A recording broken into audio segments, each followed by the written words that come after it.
On today's episode of the Real Estate Success Whissel Way podcast, I speak with our database manager, and she gives us 3 distinct strategies on ways to utilize your CRM to make sure that you're not letting potential clients, potential money fall through the cracks. We break down everything from different stages and tags. We talk about sources. We talk about so many good things.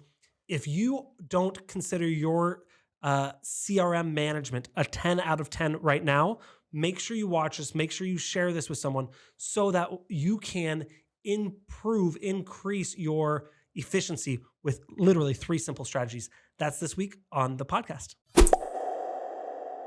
Welcome to this week's episode of the Real Estate Success, the Whissel Way podcast. Today, I am joined by one of the backbone members of our admin team. She is, I laugh because Kyle just posted something. The phrase, not all heroes wear capes, applies here. Erin is our database manager and helps our team stay together. And today on the podcast, her and I are going to break down some ways that you can manage your database better so that you can make more sales and things don't fall through the cracks. Is that right? Yeah.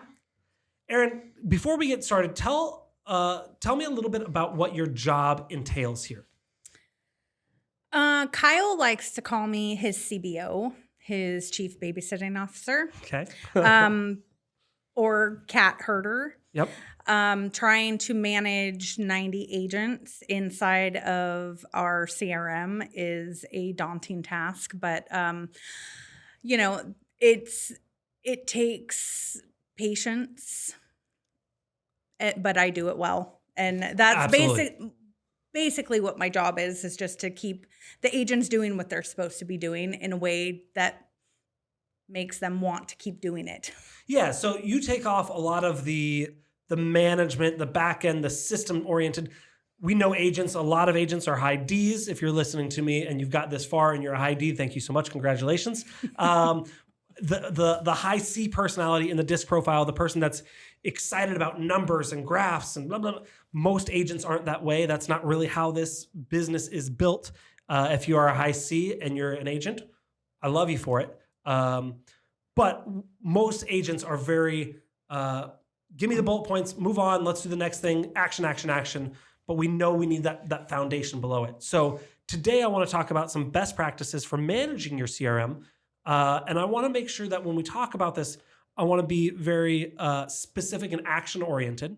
And I want to talk to people, if you're listening, if you're a solo agent and you have a CRM, if you are on a team, if you lead a team, all of this that we're going to talk about is going to be very impactful for you.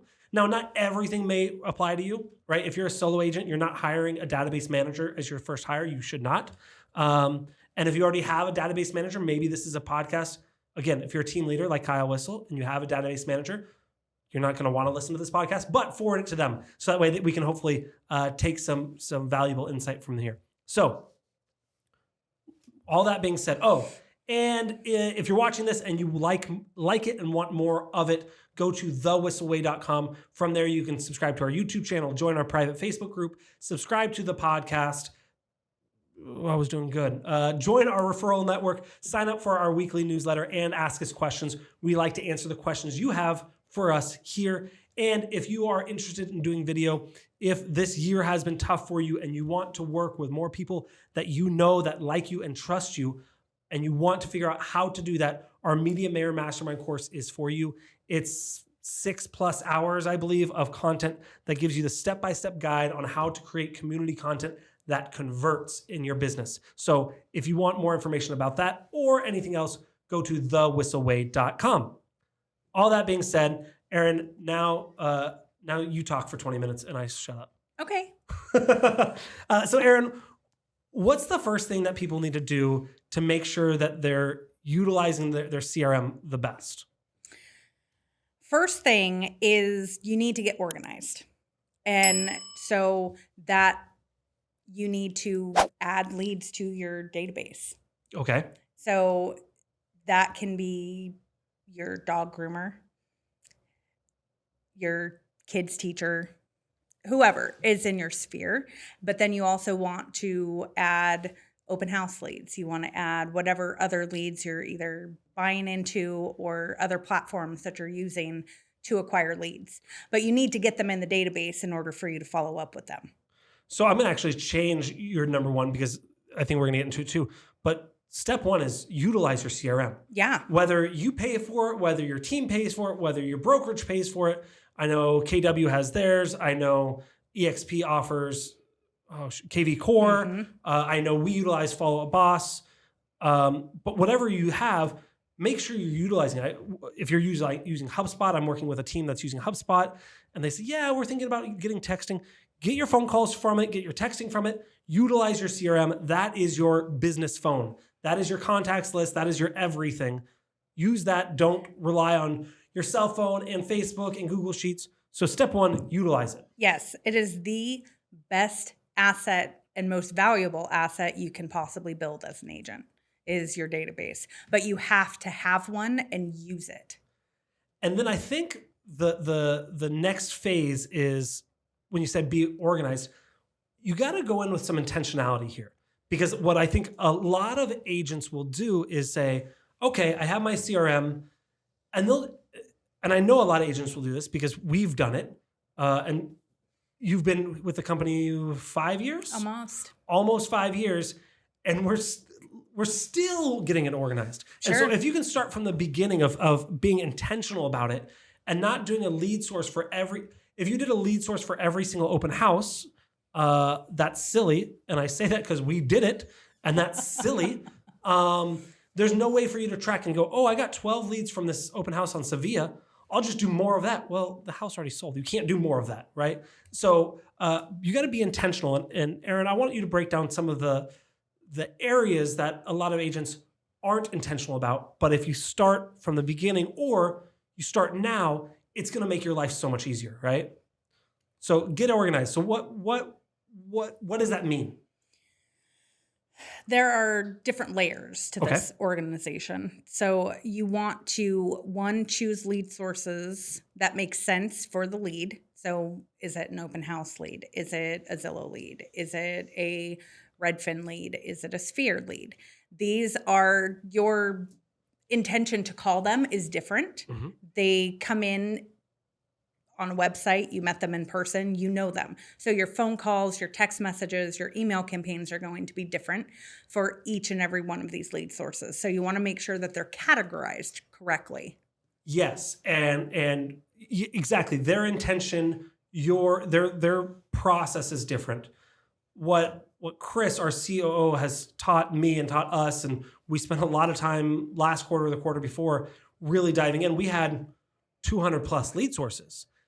And there were some lead sources that just didn't make any sense. And Chris said, there are some lead sources that we can influence, and there's some lead sources that we cannot influence, right? We can influence how many AdWord leads we get.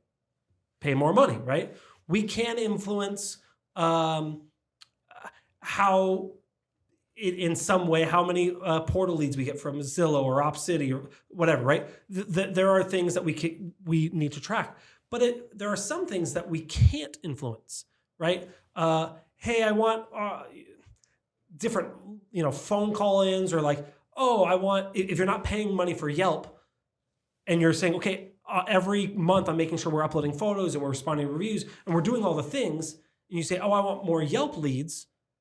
Well, you can't just do that more. You're already doing everything. So there are some things that you can't influence. So what I would recommend is you have certain catch-all categories for things that you can't control, right? And so things that you can't control, a lot of them we plugged into, or leads that are very, very old, right? 9 years old. We lumped into a category called, it's very complicated. We call it other web. Where did it come from? The web. Where? Other. We get one lead from here, one lead from there. We're not paying for them. We can't do anything to influence them. So try to limit your sources as much as possible while still having intentionality for knowing how to follow up. Correct. So I think we're at 67 or 72 lead sources at this point. Yes, it's so much better. So if you're looking for a baseline, 200 is too much, 10 is too few. We're at, I think, probably between 50 and 100 is probably a good place to start. And the other thing to think about is only track what you're going to do if you're going to do something with it. So if you're like, oh, I'm not going to do anything with this, why are we counting it as a lead source if it doesn't matter, right? So future pace what you may do with it. Yep. Sorry, I talked a lot about that one because we spent a lot of time together working on that. We sure did. So when you're getting it organized, focus on your lead sources first. Okay. Yep. What's next? As you enter the leads and you designate the lead source, if you have a catch-all lead source like we do, utilize your tags. So your open house leads. This is where 123 Sevilla Street would come in handy as a tag so that you can then filter by that tag and you can market specifically to those leads. So we have a lot of agents that have tags for the different open houses that they do. We have tags, so the other webs, you can put in Redfin, you can put in Yelp, whatever it is, just so that you can designate where they actually came from and sort and filter to market to those specific leads. One of the things that we do is we have events, right? We're doing Carlsbad Street Fair, or we're doing a fall festival at somewhere, or we're doing a car show. They all go into the source Whissel event. But the tags, I can say Carlsbad Street Fair, November 2023. So that way when we're doing a giveaway for that event, I can say, okay, show me all the leads there, and we can market to them. So that's good. The other thing I would recommend, and I think way too many people don't do this, is plan out ahead of time what you're going to do. So whether you whiteboard this, whether you, are high Ds in the audience for the disc profile, that are high drivers, maybe you just, a lot of times you guys are probably more guilty of this than most, of just being like, I'm going to add tags but there's no consistency. So maybe things like veteran, right? Or maybe you want, and so that way everyone that's a veteran, you do. Maybe you want to get more specific and say Army or Navy or Marines, but you say, hey, look, I want to do a veteran program. I'm just going to call it veteran. I would pick if you're going to do singular or plural and stick with it. So that way, everything you say, everything's going to be singular. So it's a veteran, not veterans. Open house, not open houses. Buying. Buyer. Whatever. Buyer, not buyers. So pick one and stick with it. The other thing that I think, if done right and consistently, can really help is maybe you do zip codes. So maybe you say, I'm going to add the tag buyer and add the zip codes they're interested in. So then when you have a listing coming up, you can search your tags in FUB. It makes it really easy. Look for tags that say buyer and 92071. And these are the two tags I want to make sure that I'm looking for. So that way I can hit up all these people and say, I have a listing. Here's for you, right? And so being consistent, planning it out. And again, not having 10,000 different tags, open house or open house lead or OH lead or OH, like try and pick something and stick with it consistently. If you spend a half an hour ahead of time, it will make those tags so much more valuable rather than just randomly guessing it later. Correct. Okay, good. I love that. Lead sources and tags. So that way now we can have 60 lead sources and 100 tags versus 300 lead sources. Yes. Good. Okay. What's next? This would be your stages. Okay. Tell me more. Your stages. Most agents use stages: hot, warm, cold, trash, new lead, or lead stage. This is typically where the buyer or seller is in the transaction process. Are they just looking? Are they ready and raring to go in the next 30 days, what have you? So you need to know what your stages are and what they mean. And for us, it's a little different because we think of them as how often we're going to talk to them, not necessarily where they are in the buying or selling process. Okay. So our hot stage means that we're going to connect with them once a week. So you need to make sure that your stages reflect how often you're going to follow up with these people. And I don't want to get into it now because this is very in the weeds, but then you can build smart lists based on the stages. But yes. I love giving people a baseline, right? Because I hate when they're like, you need to have less lead sources. I'm like, how many fewer? I don't know, right? So if you could, let's spell out our lead stages and what they mean. So that way you can either utilize these, tweak these, add one that you're missing, remove 3 that you realize are the same thing. So you mentioned and we call them, it's hot 90 days, right? Yes. And so that means they have expressed some interest in buying within 90 days, buying or selling within 90 days, and we communicate with them at least once a week through the CRM, right? Yes. What's next? Active shopping client. And that is boots on the ground, showing properties, signed listing agreement. You are obviously communicating with them weekly. It's the same cadence as hot. It's just a flagging mechanism for me to make sure that they're choosing properties, that they are communicating with them on a very regular basis. And when you have 1 or 2 clients, it's not that difficult. But as you scale up and as you're working with more people, there's nothing worse than someone that you maybe started showing properties to. They went on a month-long vacation. You went on a 2-week vacation, and you go back and show the other people, and you totally forget about them. It's money in your pocket that you literally threw away. Yes. And so we have active shopping. Cool. So we have active shopping. We have a hot 90 days. That's the second one. What else do we have? Be warm. Okay. And that is, what is it? 3 to 9 months? Yeah, 3 to 9 months. Okay. So they have expressed some interest, moving within 3 to 9 months. How often do we communicate? Once a month. Okay. And then we have C cold. And that's 9 plus months. Yeah. 9+ months. 9+ months. And those you touch quarterly. Okay. Just to stay top of mind. Generally, your cold leads, as far as our stages are concerned, they are stuck in a lease for a year. They have a lot of credit repair to do.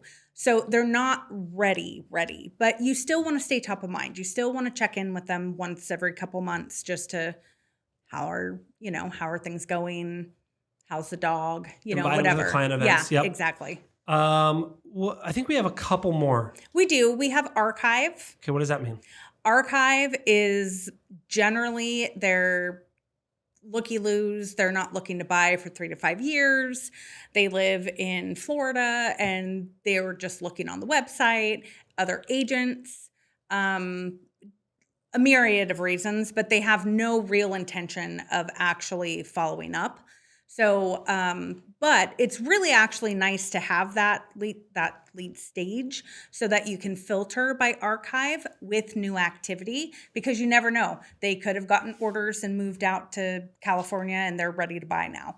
So I do have a smart list for archive with new activity. Yeah, and it could be they won the lottery, or more likely came into an inheritance or came into a property that they needed to sell. So they weren't going to move for 5 years and their credit's bad, but now they need to sell grandma's house. Right. And so the fact that we don't want to delete them, we have good contact information for them.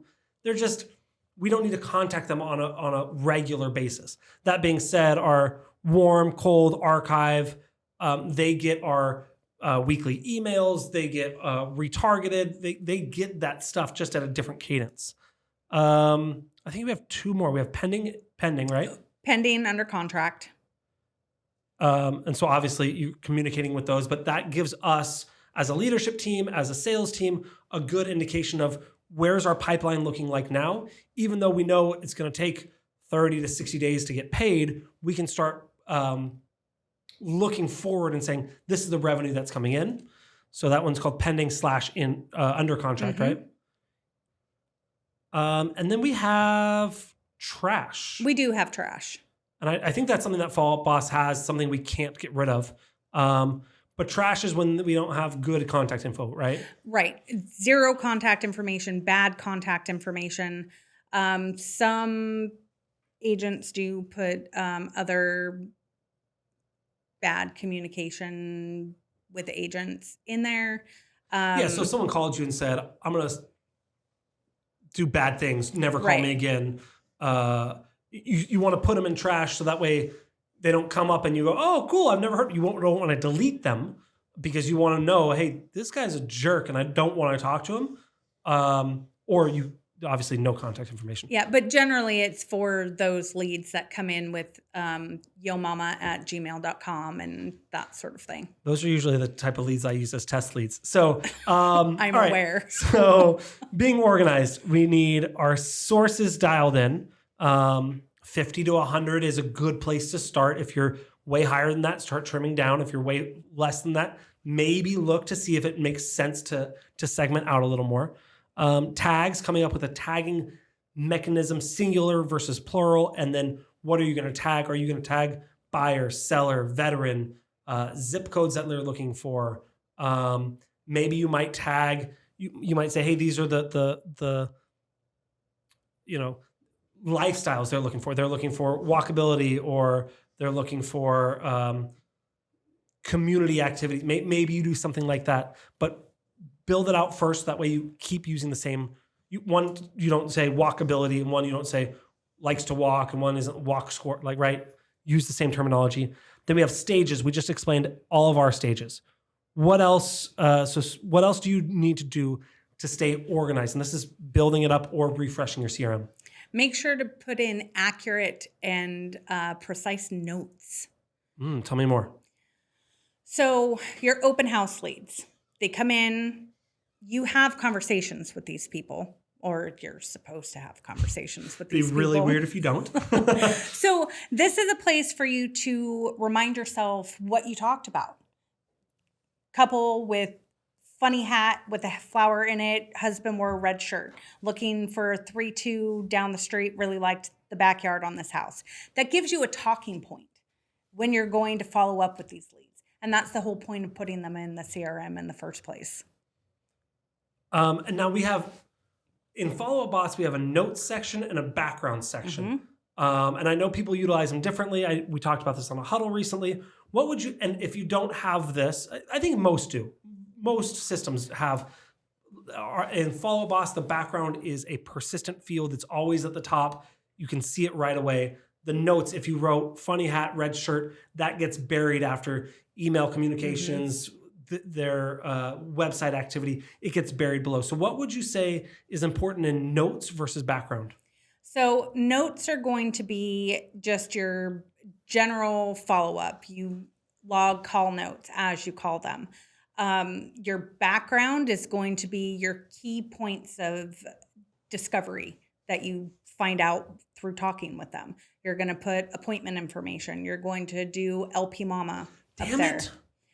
That was literally, I came up with that on my own. I was like, you should put their motivation. I was like, LP Mama should go in there. All LP Mama, what location, what motivation, what price, agent, if they have an agent. I would hope that, anyways, I don't remember the other two. Motivation, mortgage, and appointment. The A is the appointment, set the appointment. Jeez, I struggled through that. Thanks, Erin, for watching me flail. Okay, so big things there. Yes. And then in the notes, it's talked about this. This wasn't a fit for them. Stuff that's more happened and gone. Right. So you talk on the phone. And you're like, all right, the houses I'm showing aren't good. I'll update the thing. But in the notes, you go, oh, they also said mom's moving in with them. That you would add to background as well. Correct. Cool. Oh, I love that. So utilize, if you have those tools, utilize the background, and feel free. There might be things you can take out of there, right? Kids going to college in summer of 24. Well, if it's 2026, you can probably update that of kid dropped out of ASU in fall of 24 or whatever it is, right? Okay, so anything else for getting organized? No, I think that's a really good base. Just get the leads in there, use the right leads source, stage them, and add notes and tags if you have them. I think as your database grows, tags become more important. But in the beginning, just getting them in there, using the right source and staging them with accurate notes is going to help tremendously to get everyone started. So step one is utilize your CRM. Yes, use it. Use it, learn it. There's probably a Facebook group somewhere. I know Follow Boss doesn't promote us. I mean, they don't whatever. They don't sponsor this podcast, but we Right. love them. We do. So utilize what you have, learn it. Step 2 is get organized with your lead sources, your tags, your stages, your notes and or background. What is step 3? Step 3 is going to be consistent. Tell me more. So Kyle preaches a lot about having a calendar and holding himself accountable to what's in the calendar. Yes. And when he was in production, he had time blocks in his calendar for both prospecting time and database management. Okay. Okay. There are 2 big differences. Prospecting is going to be making calls to new leads that come in, or following up on open house leads that just you haven't followed up with. And then your database, your pipeline management is going to be following up with all of the leads that are in those stages that we talked about earlier. Speaking of the stages, we forgot a giant, major, super important lead stage. Lead. So bouncing back to that real quick as we go back, what is someone in our database that their stage is lead? That's like the most one that we have most of. What does that mean? It means it's brand new. You've not made any contact attempts. You've not talked to them. They're in there. They've shown some intent somehow for you to get in there, but you don't know how often you need to communicate with. Correct. So okay. And let's fast forward back. Jeez, that's an important one. Actually, we have one more, which is sphere. Yes. And so sphere is your mom, you know what sphere is, your mom, your dad, your neighbor. They haven't expressed interest in real estate, but you want them in your database so that if they do go to the website, if they do inquire on Zillow, if they do something, or if you want to send them emails or all sorts of things, you want everyone you know in your database. So lead and sphere. All right.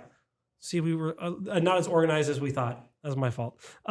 So going back to strategy 3, being consistent, prospecting versus database management, and actually managing your database so things don't fall through the cracks. That's where you utilize things like Smart List to make sure you're connecting with the right people at the right time and making sure that they don't fall through the cracks. What else? I know we have a layout of a perfect day. We call it a perfect 10. Yes. Talk to me about that. So in your calendar, you should be hopping on, at least for us. We like to get up, hop on the role play, do 30-minute role play, and then hopefully you are either already at the office or going to come into the office.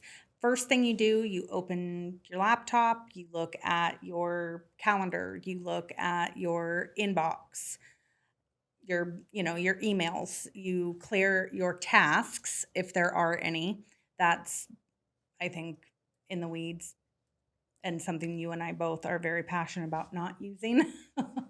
But it's part of the day because our CRM will attach different tasks based on automations that we've set up for appointments and whatnot. So it's important to look at them and clear them. And then you start through your smart lists. So 1 through 7 is what we want them to do. And you give yourself a grade 1 through 10. Did you do all the things that you were supposed to do? And with our expectations, they have to have these segments cleared by Friday at noon. And we've had a lot of our seasoned veteran agents be very grateful for these smart lists and the way that we stage and force them to follow up, because they have left a lot of money on the table because before we started doing this, they weren't doing the pipeline maintenance. And they were like, oh, I had no idea. They bought a house 2 months ago. I should have called them.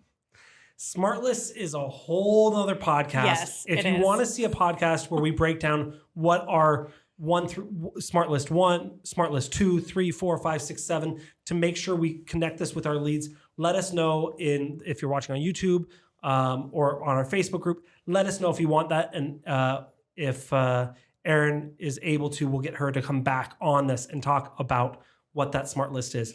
But even if you don't have Follow Up Boss, regardless of what CRM you're using, you can filter based on a lead stage, which is why it's important to get organized in the beginning and sort by your hots, because those are the people that have the highest intent. Most agents have, the bright and shiny fixation anyway, so you're going to want to talk to your hots first.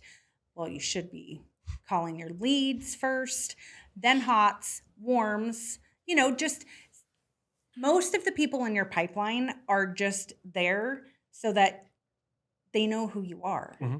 You just need to call them. Yeah, and be a resource for them before it's too late. Yes. So if you want to see the perfect 10 checklist, now this is obviously built for our team. You can tweak it for your team or yourself. But if you're a type of person like me, as I'm taking notes on everything, which I do nothing with, but if you're the type of person that likes to check things off and say, this is what my task is for the day, this will be a great way to get started. DM Kyle Whissel on Instagram. His Instagram name is @KyleWhissel. Hopefully I'll tell him about this. Otherwise, just DM him and he'll be like, I don't know what you're talking about, but here it is. And he'll give you that perfect 10 list. So that way you can use that as a way to build your day each day.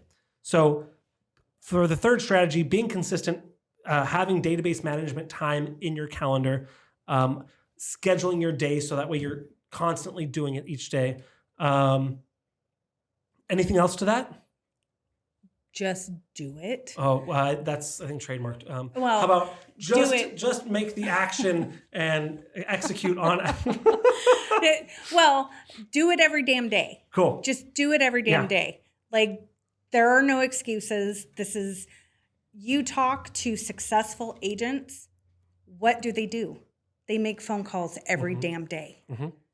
And what's great about our segments, the good and the bad is, the good is if you do it every day, it's very manageable because the people are in the segments, if it's cold and you talk to them once a quarter, right? Mm-hmm.